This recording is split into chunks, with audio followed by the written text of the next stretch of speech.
이렇게 진실한 기도의 터 위에 선 영화입니다. 한결같이 30여 년간 말씀을 주시고 필요로 하는 모든 것을 공급해 주신 교회입니다.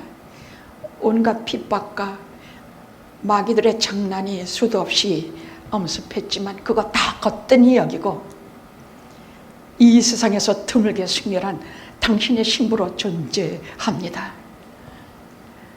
기도하고 바라옵기는 오직 말씀을 새롭게 해주시고 살아계신 말씀으로 우리를 먹여주셔서 넘어졌다가도 일어나게 하시고 일어났다가도 또 걸어가게 하시며 5걸음 걸으면 50걸음을 걷게 해주시옵시고 100보의 걸음을 걷게 해주셔서 하나님의 사람들이 절대로 낙심하고 피곤치 아니함을 영화가 보여주게 해주시옵소서. 이 시간에도 성령님께서 우리 가운데 역사해 주시는 이 시간을 하나님 전에 감사합니다. 이 시간에도 변함없이 내려주시는 뜨거운 은혜의 물길을 이른비와 늦은비를 감사드립니다. 이 시간에도 이 메마른 가슴 속에 뜨겁게 흐르는 눈물과 은혜와 사랑을 하나님 전에 엎드려 감사드리옵고 이 시간이 영원하게 해주시옵소서. 생명의 말씀이 영원하게 해주시옵시고 이 말씀을 들은 우리가 영원하게 해주시옵시고 영원한 가운데 하나님의 나라에서 영원히 살게 해주시옵소서. 왜냐하면 영원한 하나님의 말씀을 들었기 때문입니다. 예수님의 거룩하신 이름으로 기도드렸나이다. 아멘. 아멘.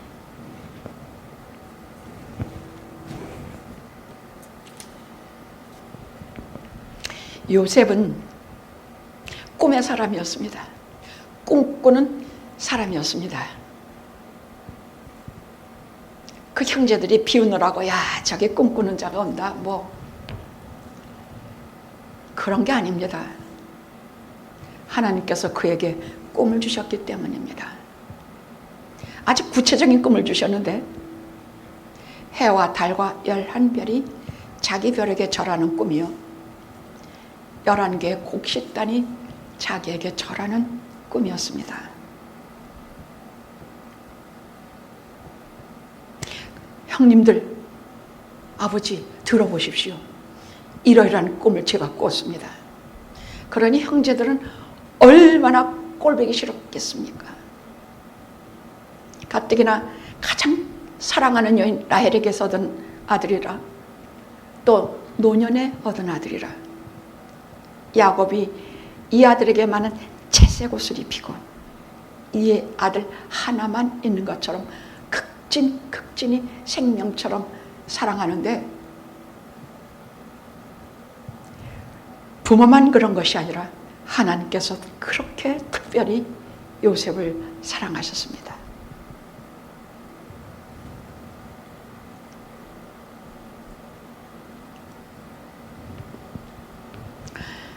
그는 그냥 꿈만은 꾼 것이 아니라 그 꿈을 가지고 모든 인생의 고통과 어려운 처지와 억울함을 그 꿈을 가지고 버티고 이겨냈습니다.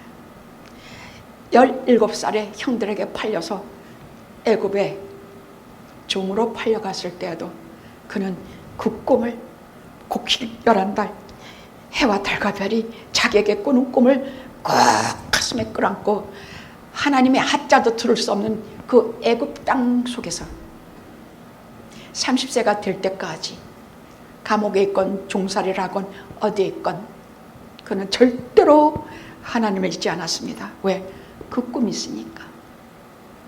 그 꿈이 무엇을 말씀하시는지 아무것도 아닌 자기가 높은 지위에 올라 하나님께 영광이 되는 그것을 해석하고 하나님이 주신 말씀을 또 적용하고 하면서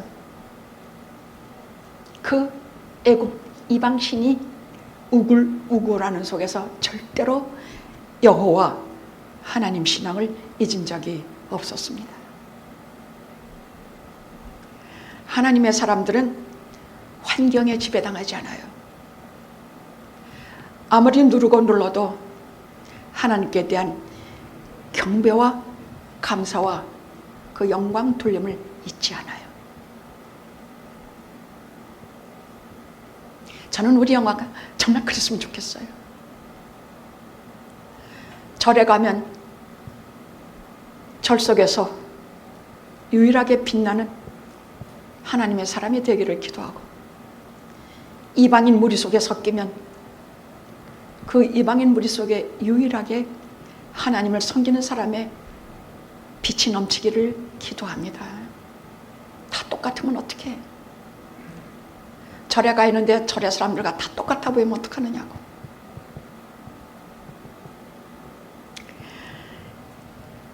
하나님이 없는 무리 속에 섞였는데 그들과 똑같아.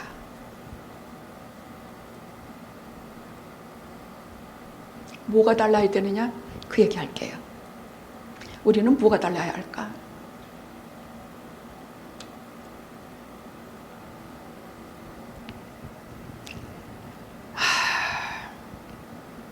자, 이제 그 주신 꿈을 실현시킬 때가, 하나님의 때가 이르렀습니다. 그 오랜 시간 자그만치 어려서부터 그 꿈을 주셨고, 이제 애굽에 팔려가서 감옥 속에 처박혀서, 억울한 누명을 쓰고 감옥 속에 처박혀서 30세가 13년 12년간 옥살이를 하고 30세가 되는 해에 하나님께서 바로에게 2개의 꿈을 주셨습니다. 애굽의 왕 바로가 하루는 꿈을 꿨는데, 살찌고 토실토실한 아주 훌륭한 소 7마리가 밑에서 올라와가지고 풀을 뜯어먹고 있는 꿈이야. 근데 곧 아주 흉악하게 비쩍 마른 사나운 소 7마리가 나타나더니 그 실한 소 7마리를 다 먹어버려. 다 잡아먹어버렸어. 이게 대체 이게 뭐냐는데 또 꿈을 꾸었어. 이번에는 아주 실한 곡식이 7개가, 이건 누가 봐도 이야 풍년이겠구나. 근데 곧 없어지고 흉악한, 다 죽어 썩어져가는 이삭 7개가 나와서 그 이삭 실한 7을 다 먹어버렸어. 꿈을 깨고 나니까 이거 미칠 노릇이야. 이게 대체 무슨 꿈이냐? 이거 분명히 불길한데 이게 대체 무슨 꿈이냐? 하나님이 주신 꿈은 무당이나 점술가들이 풀 수가 없어요. 절대로 못 풀어요. 온갖 점술 뭐 박수 별거 다 데려다가 물어봤는데 입도 뻥끗 못해. 할 수가 없어. 하나님께서 입을 열지 못하겠어. 전혀. 왜? 이 꿈은 너무나 중요한 꿈이야. 이제 만약에 요셉을 통해서 이 꿈이 이루어지지 않으면 수백만이 굶어 죽게 돼. 무서운 시간이에요. 이것을 준비하기 위해서 하나님께서는 요셉에게 미리 꿈을 주시고, 요셉을 오래 믿음과 신앙으로 어려운 속에서도 고난을 주시면서 기르시면서 때가 되어 바로의 꿈을 해석하게 하는 권능을 그에게 주세요. 이제 수백만 자기 가족들뿐만이 아니라 애굽에는 그 인근에는 모든 사람들이 무서운 기근에서 살아날 길을 하나님께서 요셉을 통해 준비해 두신 것이에요. 아무도 대답을 못하니까 제가 감옥에 있을 때 제 꿈을 해결해 줘서 이러이러한 사람을 한 사람 봤습니다. 빨리 데려와라. 요셉을 데려왔습니다. 감옥에서 17살에 팔려갔다가 30살에 이제 감옥에서 나왔습니다. 왕이요, 그 꿈은 하나입니다. 7년 동안 지금까지 볼 수 없던 큰 풍년이 들 것이고,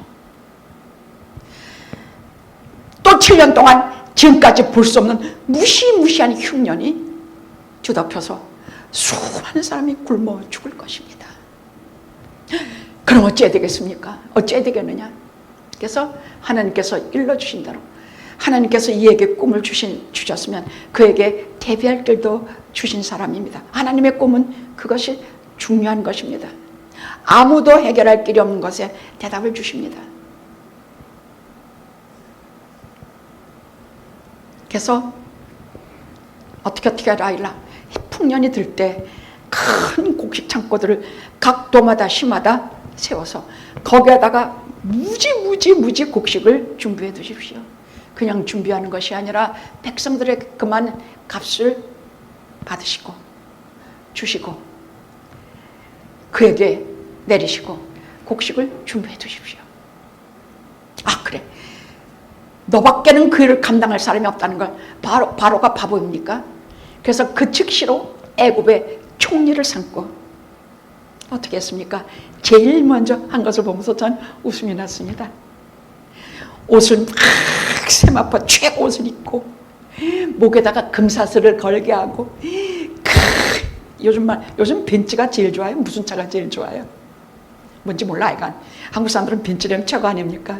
그 왕이 타는 수레에 그를 태우고 그가 지나가면 큰 소리 질러서 아무도 그의 행차를 가로막지 못하도록 최고의 자리로 올렸습니다.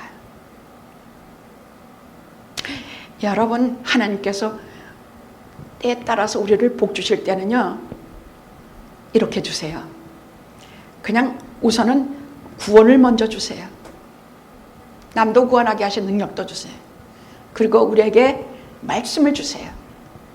그래서 나도 살고 남도 살게 하지만 그것을 아냐, 그 다음에 그에게 금목걸이도 걸게 해주시고 좋은 차도 주시고 좋은 집도 주시고 물질도 풍성히 주셔서 하나님이 그렇게 영육간에 위로하신 것을 다 누리게 하세요.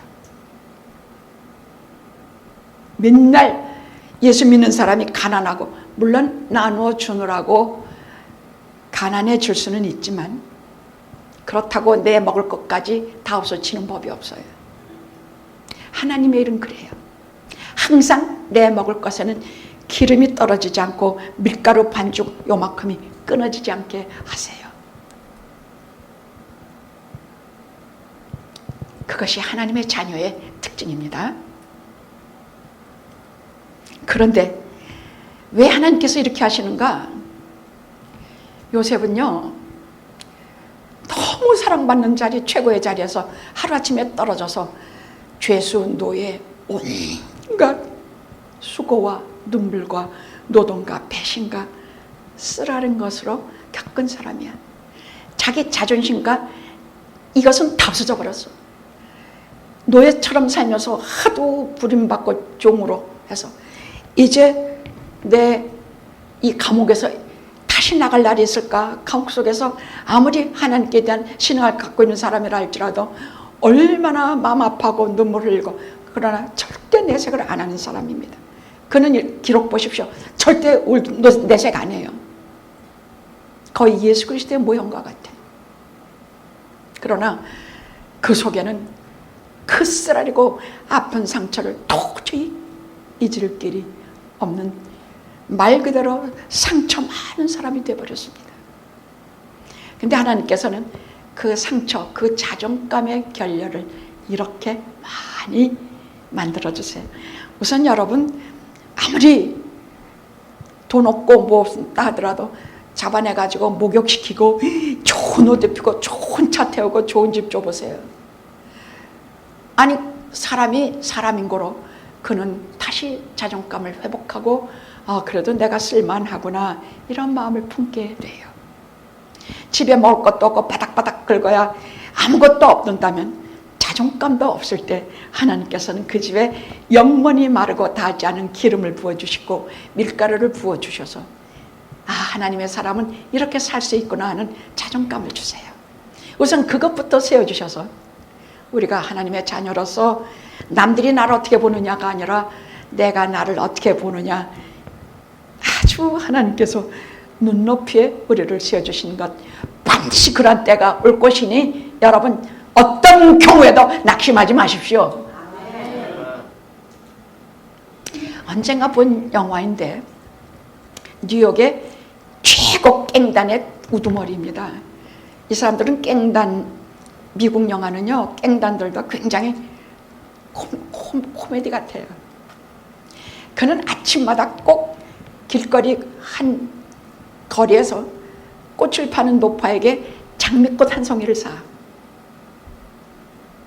그래서 그날 노파가 아주 즐겁고 기쁜 얼굴이면 그날 돈도 잘 벌고 카지노에 돈도 많이 들어오고 습격이 와도 다 이겨내. 그래서 이 노파가 한번 기쁜 얼굴로 꽃 한 송이를 파는 게 그 사람의 그날 하루 모든 재수를 다 가늠하는 시간이야. 그런데 그날도 꽃 한 송이를 받아들고 이렇게 보니까 눈에 눈물이 떨어지고 얼굴에 슬픔이 가득해. 그래서 그 꽃 한 송이를 달고 가면서도 돌아보고 그날은 다 깽판이야. 카지노는 돈이 한 푼도 안 걸리고 부하들은 다른 깽단에게 수도 없이 얻어맞고 다 털리고 그게 굉장히 코믹해. 그래서 그러기를 일주일을 계속해. 그러니까 일주일 동안 진짜 지옥 같아. 그래서 그날은 그 노파를 붙들었어. 요즘 무슨 일이 있습니까? 예, 제 아들을 지금 20만 년 만에 내 아들이 돌아옵니다. 금이 환영해서 돌아오는데 걔 아기 때 한번 보고 지금 돌아옵니다. 근데 제가 이 모양 이 꼴입니다. 늙고 초라하고 돈 한 푼 없고 쓰레기 같은 옷에 제가 매일매일 어찌해야 될지 눈물이 하염없이 흐릅니다. 그래요?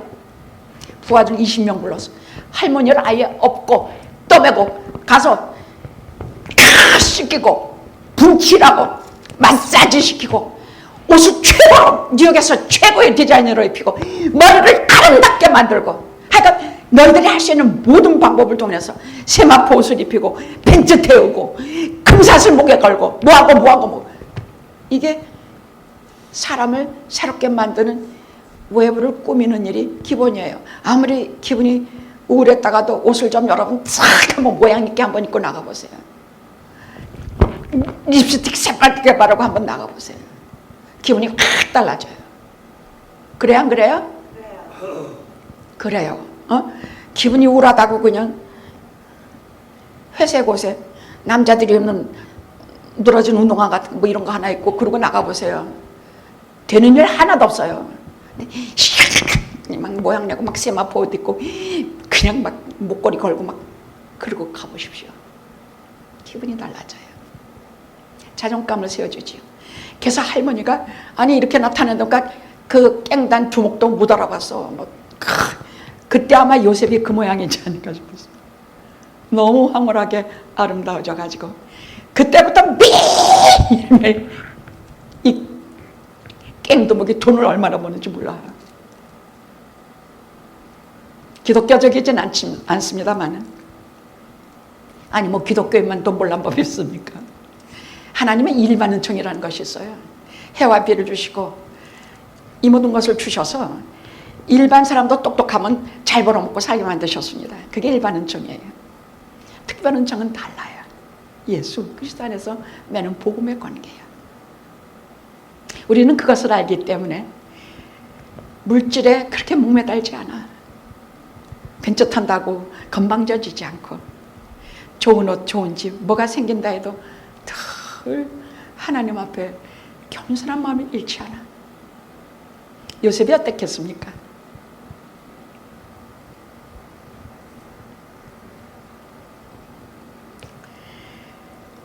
요셉을 높이시는 하나님께서 그에게 애굽의 총리 자리도 주셨을 뿐만이 아니라 바로가 그에게 아내를 주었는데 그 아내가 누구냐? 온 태양신 제사장 보디벨라의 딸을 아스낫 그 여자를 아내로 주었습니다. 이 온 태양신 제사장이라는 것은 말 그대로 이방신을 섬기는 우두머리란 얘기예요. 태양을 섬기고 태양신에게 제사 드리는 제사장 보디벨라의 딸 온이라는 것은 아주 그 핵심되는 지방이라는 뜻이야. 태양신의 그 핵심되는 온이라는 거기에 수정 들고 제사 드리는 제사장의 딸 아스낫을 아내로 주었어. 근데 성경은요 이 여자 이름을 딱 세 번 언급해. 딱 세 번이야. 다른 말도 없어. 그 여자가 갑자기 제사장에 따라서 하루아침에 유일신 여호와 하나님의 힘이 사람으로 들어가는 일에 대해서, 그 자리에 서게 되는 일에 대해서 다른 아무 말도 없어. 뭐 회개했다, 뭐 어머니 하나님이 나의 하나님이 되리니 신앙 고백하고, 그가 그렇게, 그런 말 한마디도 없어. 라합처럼 천상천하의 하나님은 한 분이시여, 그런 것도 없어. 아무 신앙 고백 없어. 아무것도 성경 기록하고 있지 않아. 그러나 딱 세 군데에서 아스낫의 이름을 기록해요.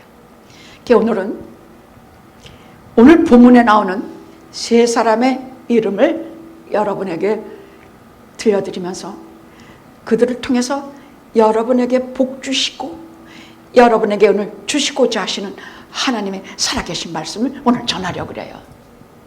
어느 하나도 소홀히 넘어갈 수 없는 이름이니 많지 기억하시고, 그 모든 복을 마음껏 절대 새끼 한 마리 놓치지 마시고 다 걷어가시기 바랍니다. 자, 오늘 첫째는 아스낫이야. 아스낫. 둘째는 므낫세. 셋째는 에브라임이에요. 이들을 통해서 오늘 하나님께서 우리에게 무엇을 축복하시고 무엇을 주시려고 하는가, 그리고 우리는 그것을 어떻게 받고 돌아가야 되는가, 그 말씀입니다. 이 여자는 딱 세 번 성경에 등장하는데 다른 말 한마디도 없어. 도대체 무슨 개인적인 얘기가 전혀 없어요. 다만 세 번 이름이 밝혀지는 자리는 한결같이 아주 극적인 자리야. 여러분, 성경은 전기가 아니에요. 어떤 사람이 어떻게 해서 뭐가 됐다, 이렇게 기록이 된 것이 아니라, 성경은 하나님께서 사람을 구원하시고 속량하시는 얘기야. 구원하시는 얘기 속에서 아스낫 같은 사람은 어떤 구원을 얻었는가에 대한 말씀 딱 세 마디만 있어. 그 제사장의 딸, 평생 다른 것만 섬기고 다른 데 하나님 외에 다른 것을 절하고 살 여자를 12지파 족속의 2지파의 어머니가 되게 하는 역할을 하게 하신 아주 하나님의 사랑을 받은 여인이야.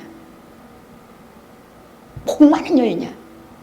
그 이름이 첫 번째 나오는 것은요, 요셉과 결혼할 때, 부부가 될 때 그 이름이 딱 한 번 언급돼요. 두 번째 그 이름이 언급될 때는 아들 둘을 낳았을 때, 므낫세와 에브라임을 낳았을 때, 성경은 아스낫, 온 제사장 보디벨라의 딸 아스낫이 아들 므낫세와 흉년이 시작되기 전에 아들 므낫세와 에브라임을 낳느니라.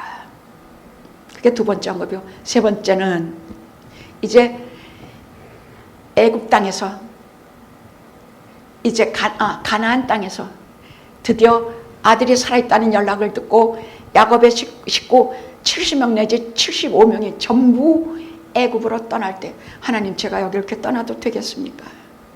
가나안을 이렇게 떠나도 되겠습니까?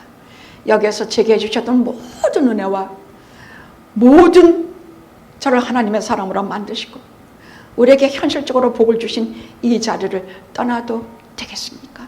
약속의 땅 가나안을 떠나도 되겠습니까? 내 아들이 애굽에서 총리가 되어 산다고 했는데 이제 이 무서운 기근을 피해서 저희가 가려고 하는데 70명이 떠나려고 합니다. 가도 되겠습니까? 단을 쌓고 하나님께 여쭤볼 때, 하나님, 가라. 내 아들이 흉년에서 너희들을 구할 것이고 거기서 큰 민족을 이뤄서 너희들이 이제 나올 것이다. 그러니까요, 우리가 어디로 가든지 거기가 하나님이 인도하시는 자리라면 우리에게 확신을 주세요. 그야말로 초막이나 궁궐이나 어디나 내 아버지 계신 곳이, 어디나 동행하시고 와주시는 하나님이 계신 것이 우리에게는 궁궐입니다. 거기에 아스낫의 이름이 자그마치 그 오리지널 바로 가나안 다시 애굽을 출애굽하는 거기 시작이 된 원조의 70명 내지 75명의 이름 속에 아스낫이라는 이름이 영원히 하나님의 나라에 기록이 됩니다. 그 여자가 뭐 해겠다, 그 여자가 그런 말 한마디도 없어. 그냥 하나님께서 말 한마디 없이 그를 대신에 아스낫은요, 그가 요셉의 옆에서 그가 그 두 아들의 양육하고 나중에 그 무서운 흉년이 닥칠 때에 수많은 근동의 사람들이 곡식 얻으러 올 때 그들을 다 품에 안고 음식을 먹인 여자야. 복 많은 여자야. 우리가 이루어서 그것을 추측할 수 있을 뿐인데, 그럼 여기서 아스낫이라는 여자를 정해서 우리에게 하나님께서 무엇을 말씀하시는가? 자기 자리에서 누가 세상 아무도 안 알아줘. 내 평생 한 일을 하고 아이들 밥 해주고 가족 지키고 남편 밥 먹이고 뭐 세상에서 내 이름 하나 뭐 어디 우리 조상모에 내 이름 들어가는 것도 없어. 제사 지내면 맨날 지네끼리만 남자들만 지내고 내가 여자라고 뭐 하나 넣어주는 것도 없어. 그러나 묵묵히 자기 자리를 지키고 자기 남편의 신앙을 절대로 방해하지 않고 자기 아들들의 야훼 하나님을 향해서 가는 그 길을 품에 안고 말없이 자기 자리를 지키니 전부 하나님이 기록하시는 사람이 아스낫입니다. 세상에 이름은 없어도 하나님께 이름이 있다는 뜻입니다. 아스낫, 세상에는 이름이 없어도 하나님이 기억하시는 이름, 이것이 아스낫입니다. 아셨습니까? 이름 세상에서 막 날리는 것도 좋아. 근데 안 그래도 다 상관없어. 오직 하나님이 기억하시면 된다는 말씀이 아스낫입니다. 아셨습니까? 이 말 이해하셨습니까? 그럼 아스낫, 나는 아스낫이야. 나는 이름도 없고 그저 교회에서 만날 밥이나 해주고 교회에서 남들이 못 보는 자리에서 했지만 나는 하나님께서 내 자리를 영원한 곳에서 지키게 하셨으니 나는 아스낫이다. 하나님이 기억하시는 이름, 그게 아스낫입니다. 잊지 마십시오. 오늘 정말 중요한 얘기인데 제가 잘 설명을 못해도 제가 한 개만 말해도 10개를 찰떡같이 알아들으실 줄로 믿습니다. 자, 두 번째 므낫세입니다. 므낫세는요, 요셉이 그 장자의 이름을 므낫세라 하였으니 51절입니다. 하나님이 나로 나의 모든 고난과 나의 아비의 집안일을 온 집안일을 잊어버리게 하셨다라는 뜻이에요. 므낫세라는 것 그 뜻, 즉 뭐냐, 고통과 고난을 잊게 하셨다. 그게 므낫세야. 고통을 잊게 하셨다. 내가 잊은 게 아니라 하나님이 잊게 하셨다. 그것이 므낫세야. 여러분, 우리는 살면서 얼마나 므낫세가 많은지 몰라. 고통과 고민과, 아까도 누가 기도하시는데, 박 권사님이 기도하시는데 하지만 오늘 그 기도가 제 가슴에 절절했어. 수많은 어려움, 그런 그 속에서 우리가 맨날 해거리고 웃고 살 수 있는 환경이냐고. 수많은 므낫세가 있어. 고통과 고민과. 이 아들에게 므낫세라는 이름을 지어줄 때 비로소 요셉이 지금까지 어떤 몸으로 살아왔는지가 보여. 이름을 지어줄 때는 지금까지 너무나 애굽이 낯설고 지금까지 너무나 애굽이 힘들었어. 애굽 생활, 감옥 생활, 노예 생활 12년의 생활이 정말 힘들었어.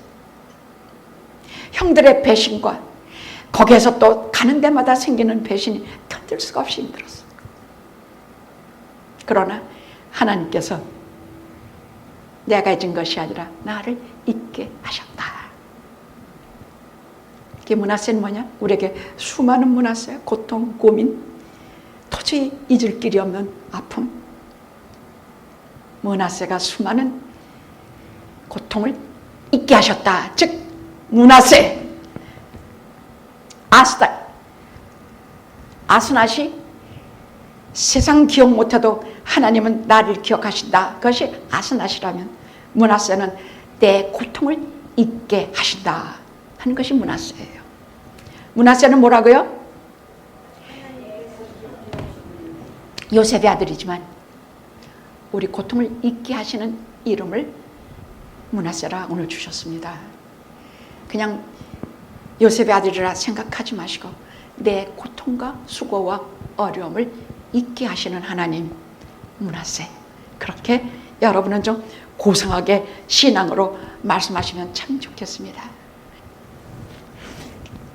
아스낫 다 몰라줘도 하나님만이 기록해 두신 이름 므낫세, 어떤 말 한마디 못하는 고통 속에서도 그 고통을 잊게 하시는 하나님 므낫세, 우리는 그 므낫세 이름을 갖고 있습니다.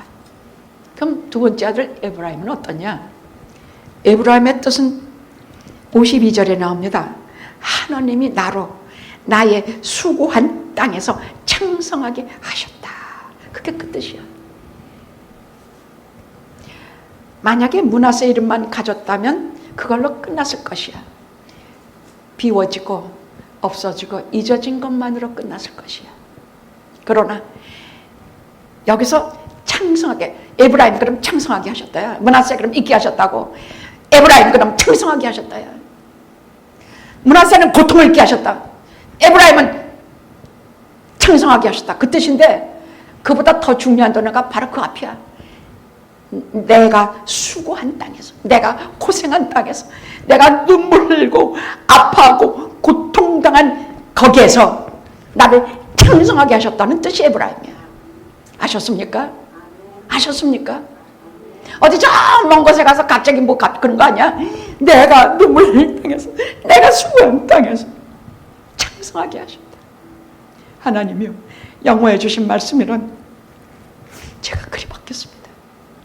내가 수고한 땅에서, 내가 눈물 흘린 땅에서, 내가 고생한 땅에서. 여러분은 이민생활 몇십 년, 40년, 50년 다 하셨겠죠. 얼마나 초기에 이민생활만 얘기하면 안 오는 사람이 없어. 어디든 이민생활 하시면, 제가 목사니까 누구를 만나든 얘기를, 자기들의 속마음들을 거의 많이 얘기해요. 그럼 그때 얼마나 고생했느냐를 얘기하면서 안 오는 사람이 하나도 없어. 그때는 얼마나 어려웠는지요, 목사님. 그때는 가서 뭐 그냥 하루에 막 15시간 막 접시 닦기 하고 뭐하고 해도 생활비는 매일 모자라고, 애기들 분유값도 없고 뭐하고, 뭐 남자고 여자고 다 울어.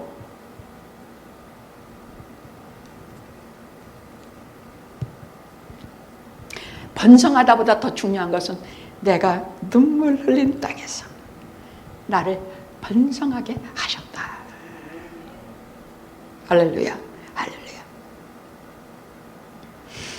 17살에 배신당하고 팔려와서 30살에 이제 나와서 금목걸이 차고 좋은 집하고 아스낫이라는 여자를 얻고 두 아들까지 얻게 된, 그리고 끝없이 하나님의 세계는요, 일단 하나님께서 시작하셨으면요, 나이도 상관이 없고 건강도 상관이 없고 번성하게 하세요.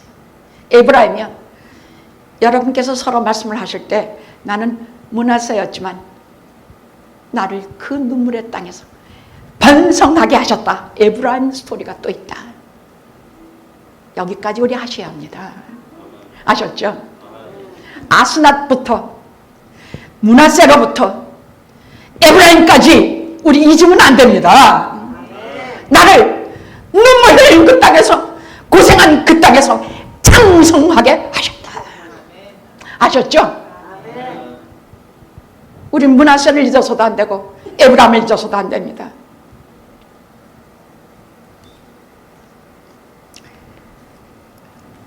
눈물 흘리며 씨를 뿌린 자는 기쁨으로 단을 거두리로다. 눈물 흘린 자는 기쁨으로 단을 거두리로다. 자, 마지막에 보면 창세기 48장에 보면 므낫세와 에브라임이 어떤 복을 받는가 기록이 되어 있어요. 야곱이 죽기 직전에 12 아들을 축복하고 하는데 48장에서는 좀 달라. 요셉의 17년 만에 만나는 두 아들 므낫세와 에브라임을 축복해요. 쟤네들이 누구냐? 이게 지금 얼마 만에 아버지를 만나? 야곱이 애굽에 자기들이 살았다는 얘기를 듣고요. 너무너무 기진하고 까무러치려고 그랬어. 뭐? 요셉이 살아있다고? 아버지요, 이제 무서운 흉년이 닥칠 테니 그동안에 자기 아들 11명이 애굽에 쫓아와서 요셉에게 절을 하면서 곡식을 얻어가는지 몰라. 첫 번에 다 알아봤어. 그걸 보면서 나중에는 야, 베냐민 데리고 와라. 베냐민은 아버지가 안 내놓으려고 합니다. 그러니까 그 말을 듣고 그냥, 근데 베냐민, 야, 그럼 곡식 안 줘. 제가 대신 잡혀 있겠으니. 그리고 진짜로 베냐민 다음에 왔는데 그 베냐민을 보면서 거기 처음으로 요셉이 자기 마음을 드러내는 게 나아. 베냐민을 보자 곧바로 안에 들어가서 울고 눈물 닦고 나와. 자기 형제들은 하나도 몰라. 또 들어가서 울고 몇 번을 울고 나와. 울고 또 나와. 베냐민을 보면서. 그거 어떻게 울지 않고 볼 수 있냐? 그리고 몇십 년 만에 이제 아들이는 애굽을 향해서 늙어서 눈도 잘 안 보이는 야곱이 하나님께 제사를 드리고 하나님께 허락을 받고 이제 크게 창성해서 너희가 450년 만에 거기를 출애굽하게 될 것이다. 그리고 하나님의 나라를 이루고 광야에서 얼마만 지나 이게 창세기 15장에 다 나와요. 다 약속해 두신 말씀이 다 나와요. 그래서 요셉이 죽을 때도요, 출애굽하는 날을 내 시체를 메고 가다오. 나만 두고 가지 말아라. 시체라도 들고 가라 해서 출애굽하는 그 중요한 시간에 제일 앞장서 있는 것이 요셉의 시체였어요. 시체야. 그렇게 하나님의 뜻을 저들은 죽어서나 살아서나 마음에 품고 살았습니다. 두 손자 므낫세와 에브라임을 축복하는 장면이 있어. 이리 와라. 내가 너희들을 축복하마. 근데 여기서 보면 아주 희한해요. 두 아들을 자기 무릎 속에 집어넣고 그게 입양하는 방식이야. 얘네 둘은 루벤이나 시몬처럼 내 아들이 내 것이 될 것이다. 그리고 요셉의 이름은 뛰어넘어요. 요셉이 12지파족 속에 족장이 되는 것이 아니라 요셉의 아들 둘이 두 지파를 이뤄서 하나는 므낫세 지파, 하나는 에브라임 지파가 돼서 모든 기업을 2배로 받아요. 요셉은 다 2배로 받아요. 땅을 분배받을 적에도 2배를 받아요. 그 민족이 번창하는 것도 2배로 돼. 에브라임은 얼마나 번창했냐면 북이스라엘은 다 에브라임이에요. 호세아서에 보면 에브라임아, 내가 너를 몸소리 치면서 사랑하는 하나님의 말씀이 나오는데 에브라임이라고 부르셔요.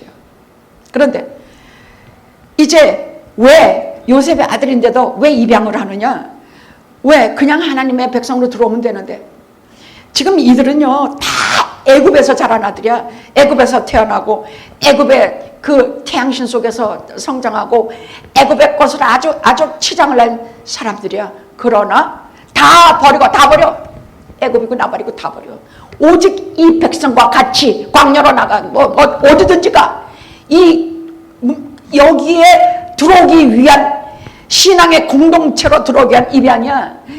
얘는 이제 네 손자가 아니라, 여러분 왜 그런데도 이런 입양의식을 하냐? 하나님의 공동체는 야곱이 허락하지 않으면, 하나님이 허락하지 않으면 하나님의 공동체가 될 수가 없기 때문이야. 여기서 우리가 하나님의 공동체 교회에 들어오려면 반드시 세례를 받아요.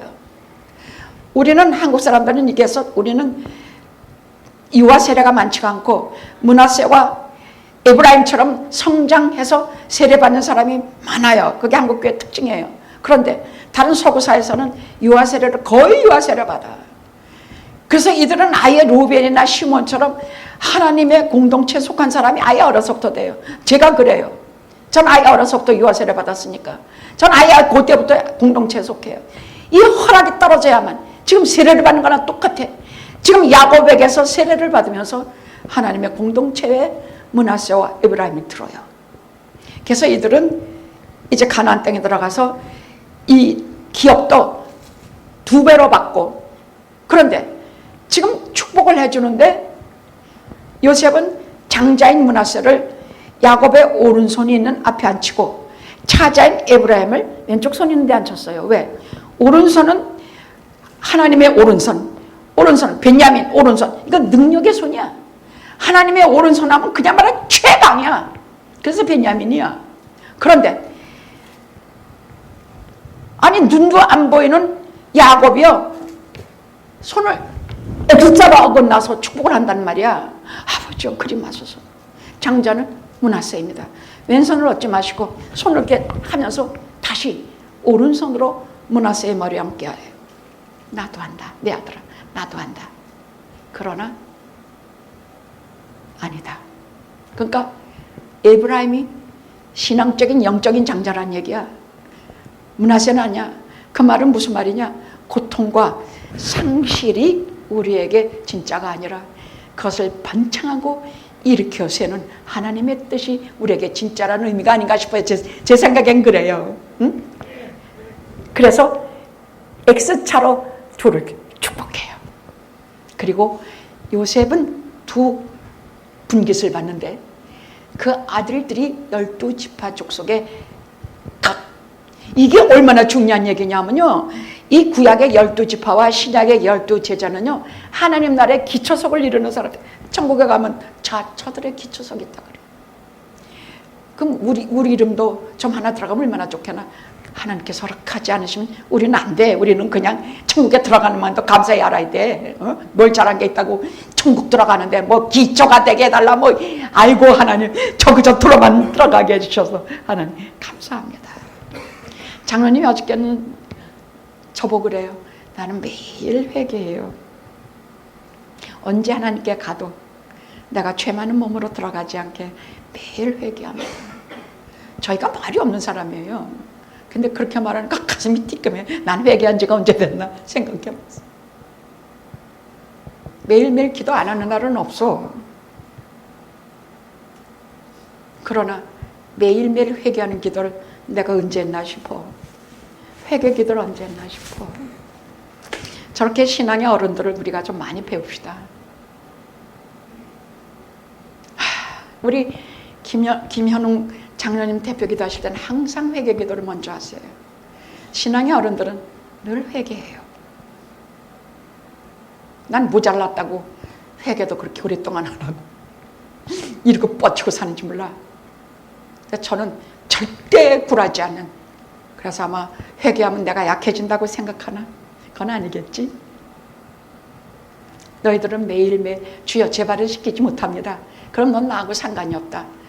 즉 세례 한 번 받을 땐 죄 사함을 받지만 매일매일 발을 씻는 회개는 해야 합니다. 그러니까 주님과 내가 상관이 있는 것입니다. 회개 본 지 언제입니까? 롱롱 타임 어고. 오늘 가시면 당장 하십시오. 자, 그리고 둘을 축복하는데 여러분 제가 시간이 많지 않아서 딱 3가지밖에 말 못해요. 무엇을 저들에게 축복하고 저들에게 전승하느냐? 므낫세와 에브라임에게 뭘 하느냐? 아브라함 하나님, 이삭의 하나님, 야곱의 하나님을 너희들에게 준다 그 말이야. 창세기 48장 22절에 나오지 않나 싶어. 그거 한번 나중에 찾아보십시오. 아브라함의 하나님은요 어떤 하나님이냐? 여러분 아시죠? 이 하나님 모르는 불신마늘이 가득 찬 세상 속에서 오직 하나님 한 분만만 믿고 따랐던 사람이야. 오직 한 사람만을 하나님이 지키시고 돌아보시고, 전쟁 속에서 기근 속에서 마누라 뺏기는 속에서 가정 다 파괴될 것 같은 상황 속에 잘새끼 99세가 되도록 후계자 하나 없이 그런 속에서 100세의 그 아들이 태어나게 하신 능력의 하나님, 오른손의 하나님을 내가 너에게 준다. 이야. 그래서 저도 여러분과 제 자식을 축복할 때는요, 이거 절대로 안 잊어요. 저는 정말로 안 잊어요. 이 창세기 48장 절대로 안 잊어요. 또 기근과 전쟁에서 어떤 가운데서 살아남게 하시는 그 하나님을 내가 너희에게 준다. 그럼 지가 만들어 준다면 줘? 예, 하나님께서 하라고 하시는 족장이기 때문이야. 목사님이 손을 얹고 축복기도 하면 그게 그대로 다 돼요? 구약하고는 좀 다를 수도 있어요. 그러나 주의 종으로 택한 분에게 축복을 받으면 여러분은 그렇게 생각하셔도 됩니다. 이삭의 하나님, 말 그대로 죽을 뻔하다 살아나지 않았습니까? 여호와의 산에서 준비해 두신 수경이 없었으면 분명히 죽었을 것이야. 여호와께서 여호와의 산에서 준비하시리라. 이삭의 하나님은 그거야. 죽어도 절대로 죽지 않고 살으면 영원히 살게 하시는 그 하나님을 내가 너희에게 준다. 이삭의 하나님 그거예요. 알았죠? 막 전염병이 돌고 막 죽음의 구렁텅이에 들어가도 나는 이삭의 하나님이 내게 있다. 절대로 죽음 속에 들어가도 죽지 아니하시는 하나님을 내가 너에게 준다. 할렐루야. 셋째, 나의 하나님, 야곱의 하나님, 나의 날 때부터 지금까지 나를 기르신 하나님, 나를 하나님을 알게 하신 하나님. 하나님 몰랐으면 큰일 날 뻔했거든. 하나님을 알게 하신 하나님, 그분 자신을 알게 하고 그분의 뜻을 분별하게 하면서 날마다 날마게 자라게 하신 하나님, 나의 환난 날에 지킬 뿐만이 아니라 평생의 자신이 나와 동행해 주신 하나님, 내가 그 하나님을 너에게 준다. 아이고, 와 정말 아이고, 여러분 하나님 한번 받으시면 여러분 인생에 아무것도 필요 없습니다. 상처와 모든 고통이 잊혀진 내가 수고한 땅에서 하나님이 나를 번성케 하셨다는 그 말씀 위에 오늘 영화에 여러분들을 무릎에 안고 하나님께서 지금 아브라함의 하나님, 이삭의 하나님, 야곱의 하나님을 축복하시는 중인 줄로 아시고 그 하나님을 몽땅 받아가시길 기도합니다. 아멘, 아멘, 아멘. 기도하시겠습니다.